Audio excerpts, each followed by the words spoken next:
ಇವತ್ತು ಭಾಳಷ್ಟು 7ನೇ ದಿನ ರಾತ್ರಿ ಕಾಲಿಡ್ತಾ ಇದೆ ಚಳವಳಿ.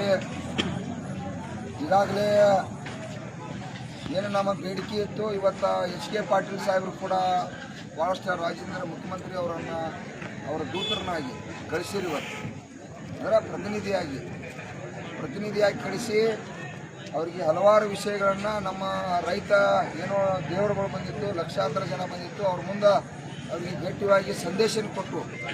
ಕಾರ್ಖಾನೆಯವರ 3200 ರೂಪಾಯಿ ಹಚ್ಚಿ ನಮ್ಗೆ ₹1 ಕೊಡೋಕ್ಕಾಗೋದಿಲ್ಲ ಅನ್ನುವಂಥ ಮಾತನ್ನು ಇವತ್ತು 3-4 ದಿನದಿಂದ ಗಟ್ಟಿಯಾಗಿ ಮೊನ್ನೆ DC ಬಂದು ಹೋಗ್ಯಾರು. ಅವಾಗಿಂದ ನಿರಂತರವಾಗಿ ಹೇಳತ್ತಾರ.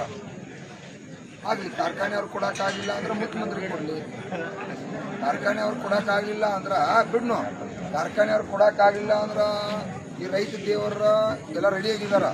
ಕಾರ್ಖಾನೆಯವ್ರಿಗೆ 200 ರೂಪಾಯಿ ಹೆಚ್ಚಿಗೆ ಕೊಡೋಂಗಿಲ್ಲ, ಅವರ ಅನಿವಾರ್ಯನ ಅವ್ರು ಬರೀತಾರ. ಬೇಕಂದ್ರೆ ಇನ್ನು 200 ಕೊಡ್ತಾರೆ ಕಾರ್ಖಾನೆಯವ್ರು. ಅವ್ರ ಭವಿಷ್ಯ ಅವ್ರಿಗೆ ಒಳ್ಳೇದಾಗಬೇಕಾಗಿತ್ತು. ಕಾರ್ಖಾನೆಯವ್ರಿಗೆ ಅವ್ರ ಅಧಿಕಾರಗಳ ಜಾಸ್ತಿ ಆಗಬೇಕು, ಅವ್ರು ಉನ್ನತ ಮಟ್ಟಕ್ಕೆ ಹೋಗ್ಬೇಕಪ್ಪ ಅಂತಂದ್ರೆ ಕಾರ್ಖಾನೆಯವರು 3400 ರೂಪಾಯಿ ಕೊಡಲಿ, ತೊಂದರೆ ಇಲ್ಲ. ಅವ್ರು ಯಾವಾಗ ಏನೋ ₹1 ಕೊಡೋಕ್ಕಾಗೋದಿಲ್ಲ, ನಾವು ಕಾರ್ಖಾನೆ ಬೇಕಾದ್ರೆ ಬಂದ್ ಮಾಡ್ತು ಅನ್ನುವಂಥ ಮಟ್ಟಕ್ಕೆ ಬಂದರು. ದಯವಿಟ್ಟು ಕಾರ್ಖಾನೆ ಬಂದ್ ಮಾಡಬೇಡ್ರಿ, ಅದ್ರ ಅವಶ್ಯಕತೆ ಇಲ್ಲ. ಕಾರ್ಖಾನೆ ಚಾಲೂ ಮಾಡೋ ಟೈಮಿಂಗ್ ನಾವು ಕೊಡ್ತು ಸಂದರ್ಭ ಬರ್ತೈತಿ. ಯಾಕಂದ್ರೆ ಅದು ಬಹುಶಃ ನಾಳೆನ ನಡೀತಕ್ಕಂಥ 7ನೇ ತಾರೀಕು ರಾಜ್ಯವ್ಯಾಪಿ ರಾಷ್ಟ್ರೀಯ ಹೆದ್ದಾರಿಗಳನ್ನ ಇವತ್ತು ಸುಮಾರು 50 ಲಕ್ಷ ಗಂಟಲೆ ಜನ ಸೇರಿ ಇಡೀ ರಾಜ್ಯದಲ್ಲಿ ಇರ್ತಕ್ಕಂಥ ಎಲ್ಲ ಕಬ್ಬು ಬೆಳೆಗಾರರು, ರೈತಪರ ಸಂಘಟನೆಗಳು, ಮಾಜಿ ಸೈನಿಕರು, ಎಲ್ಲ ವಕೀಲರು, ನಾಡಿನ ಕನ್ನಡ ಪರ ಸಂಘಟನೆಗಳು, ದಲಿತ ಪರ ಸಂಘಟನೆಗಳು, ನಾಡಿನ ಹಿತಚಿಂತಕರು, ಆಟೋ ಚಾಲಕರು ಇರ್ಬೋದು, ಬಹುಶಃ ಮಾನ್ಯ ಮೇಸ್ತ್ರಿ ಈ ರಿಪೇರಿ ಮಾಡೋರು ಸುದ್ದಿ ನಮಗೆ ಬೆಂಬಲ ಕೊಟ್ಟಾರೆ. ಆ ರೀತಿ ಎಲ್ಲ ಕೂಡ ಇವತ್ತು ಆಗೈತಿ. ಆ ಚಳವಳಿಗೆ ನಾವು ಎಲ್ಲ ಸಜ್ಜಾಗಿದ್ವು. ಇನ್ನು ನಮಗೆ ಕಬ್ಬು ಬೆಳೆಗಾರರಿಗೆ ಮತ್ತು ಕರ್ನಾಟಕ ರಾಜ್ಯಕ್ಕೆ ಡೈರೆಕ್ಟ್ ಮುಖ್ಯಮಂತ್ರಿಗೆ ನಮಗೆ ಜಗಳ ಚಾಲೂ ಆಯ್ತು.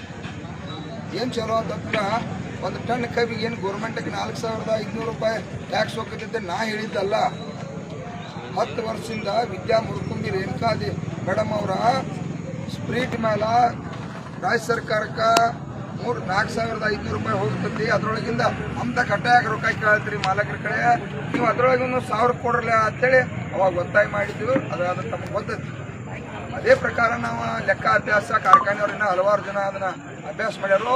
ಸರಿ ತಯಾರಾಕೈತಿ, ಅದ್ರ ಮೇಲೆ ನಿಮ್ಗೆ ಉತ್ಪಾದನೆ ಬರ್ತೈತಿ ಅನ್ನುವಂಥ ನಾವು ಮಾತ್ರ ನಮ್ದೇನೋ 3400 ರೂಪಾಯಿ ಐತಿ, ಅದು ಕಾರ್ಖಾನೆಯವ್ರು ಇನ್ನು 200 ಕೊಡ್ಬೇಕಾಗಿತ್ತು. ಅವ್ರು ಕೊಡ್ಲಿ, ಇನ್ನ 2 ದಿವಸ ಏನ್ ಮಾಡ್ತಾರ ಅವ್ರಿಗೆ 7 ತಾರೀಕು 8 ತಾರೀಕು ಅದು 2 ದಿವಸ ಹೋಗ್ಬೋದು ಪ್ರತಿಭಟನೆ. ಅದಕ್ಕೆ 7 ತಾರೀಕು ಈಗ ನಾಳೆ ಎಲ್ಲ ರೈತ ಬಂಧುಗಳು ದಯವಿಟ್ಟು ಎಲ್ಲರೂ ನಾನು ಬೆಳಿಗ್ಗೆ ಸರಿಯಾಗಿ 9:30 10 ಗಂಟೆಗೆ ಭಾಗವಹಿಸಿ ನಾವು ನಾಳೆ ಏನು ನಮ್ಮ ರಾಷ್ಟ್ರೀಯ ಹೆದ್ದಾರಿಯನ್ನು ಬಂದ್ ಮಾಡತ್ತು ನಮ್ಗೆ ಲೆಕ್ಕಾಚಾರ ಬೇಕಾಗಿತ್ತು. ಅದಕ್ಕೆ 55 ಮಂದಿದ ತಾವು ಬುಕ್ ಒಂದು ತಗೊಂಡ ಬರುತ್ನ್ಯಾಗ 55 ಮಂದಿ ಫೋನ್ ನಂಬರ್ ಅವ್ರಿಗೆಲ್ಲ ಫೋನ್ ಹಚ್ಚಿ ಹೇಳಿ ನಾಳೆ ರೀತಿ ಬರಬೇಕಪ್ಪ ಅಂತೇಳಿ 10 ಗಂಟೆಗೆ ಬರ್ರಿ. 10 ಗಂಟೆಗೆ ಬಂದು ಮತ್ತೆ ನಿಮ್ಮನ್ನು 4-5 ಗಂಟೆಗೆ ಬಿಟ್ಬಿಡ್ತು. ಯಾಕಂದ್ರೆ ನಾಡು ತಯಾರಿ ಮಾಡ್ಬೇಕಲ್ಲ. ಯಾಕಂದ್ರೆ ರಾತ್ರಿ ಹೇಳಕ್ ಬಿಟ್ಟರೆ ನಾಡದ ಅಧ್ಯಕ್ಷರ ಮನ್ಯಾಗ ದನ ಕರ ಅನ್ನೋದು ಬೇಡ, ನಾಡು ತಯಾರಿ ಆಗ್ಬೇಕು. ನಾಳೆ ಮೂಳು ಕೂಡ ಅಜ್ಜಾರ ನಮ್ಮ ಮುರುಘರಾಜೇಂದ್ರ ಅಜ್ಜಾರ ಸುಮಾರು 4-5 ಸಾವಿರ 10,000 ಮಂದಿನ ಕರ್ಕೊಂಡು ಅವರು ಬೈಕ್ ರೈಲಿ ಮುಖಾಂತರ ಸರಿಯಾಗಿ 10 ಗಂಟೆಗೆ ಬರ್ತಾರೋ. ಅದೇ ರೀತಿ ಬೆಂಬಲಿತವಾಗಿ ಅದೇ ರೀತಿಯಾಗಿ ನಮ್ಮ ನಾಯಕರಾಗಿರ್ತಕ್ಕಂಥ KT ಗಂಗಾಧರ್ ಸರ್ ಕೂಡ ಬರ್ತಾ ಇದ್ದಾರೆ. ಅದೇ ರೀತಿಯಾಗಿ ನಮ್ಮ ಈ ರೈತ ಸಂಘದ ಸಂಸ್ಥಾಪಕರು ಮತ್ತು ಈ ಸಂಘಟನೆಯನ್ನ ಇವತ್ತಿಷ್ಟೆಲ್ಲ ನಮಗ ಈ ಚೇತನ ಕೊಟ್ಟಿರ್ತಕ್ಕಂಥ ನಂಜುಂಡಸ್ವಾಮಿ ಅವರ ಪುತ್ರಿಯಾಗಿರ್ತಕ್ಕಂಥ ಚುಕ್ಕಿ ನಂಜುಂಡಸ್ವಾಮಿ ಅವರ ತಾಯಿಯವರು ಅವರು ಕೂಡ ಭಾಗವಹಿಸಿರ್ತಾರೋ. ಅವರು ಕೂಡ ನಾಳೆ ಸರಿಯಾಗಿ 10-11 ಗಂಟೆಗೆ ಬಹುಶಃ ಇಲ್ಲಿ ನಮ್ಮ ಗುರ್ಲಾಪುರಕ್ಕೆ ಬರ್ತು ಅಂತೇಳಿ ಭರವಸೆಯನ್ನು ಕೊಟ್ಟರು. ಹೀಗೆ ನಾಡಿನ ಎಲ್ಲ ರೈತಪರ ಸಂಘಟನೆಗಳು ಮಂಡ್ಯ, ಮೈಸೂರು ಎಲ್ಲ ಭಾಗದಿಂದ ನಾಳೆ ಹಲವಾರು ರೈತ ಮುಖಂಡರು ರಾಜ್ಯದಿಂದ ಕೂಡ ಭಾಗವಹಿಸ್ತಾರೆ. ಇವತ್ತು ಗದಗದಿಂದ ಕೂಡ ಇದು ಗದಗದಿಂದ ಕೂಡ ಇಲ್ಲಿ ಹುಲಿ ಬಂದು ರೆಡಿಯಾಗಿ ನಿಂತಿದೆ.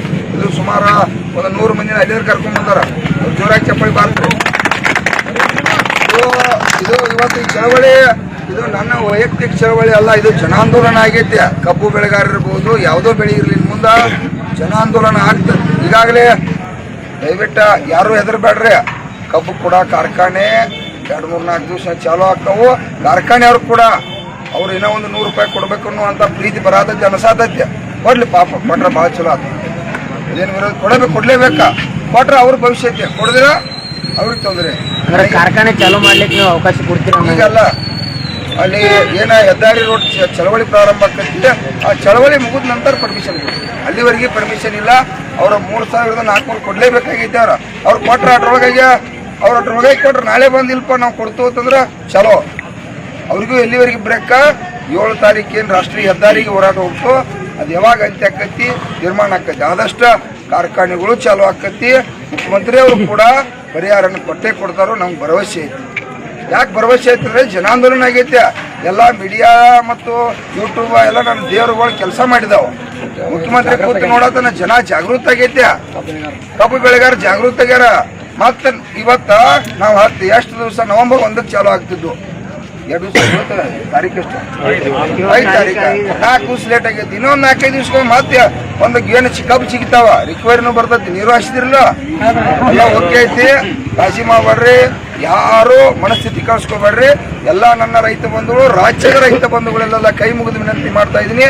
ಎಲ್ಲ ರೈತ ಪರ ಸಂಘಟನೆಗಳು, ಎಲ್ಲ ಪರ ಸಂಘಟನೆಗಳು, ನಾಡಿನ ಎಲ್ಲ ಸ್ವಾಮೀಜಿಗಳು, ವಿಶೇಷವಾಗಿ ನಾಡಿನ ಎಲ್ಲ ಪರಮ ಪೂಜ್ಯರು ರಾಷ್ಟ್ರೀಯ ಹೆದ್ದಾರಿಗೆ ತಾವು ಕೈ ಮುಗಿದು ನಿಮ್ಮದ ಕಾಲು ಬಿದ್ದಿರ್ತೀವಿ.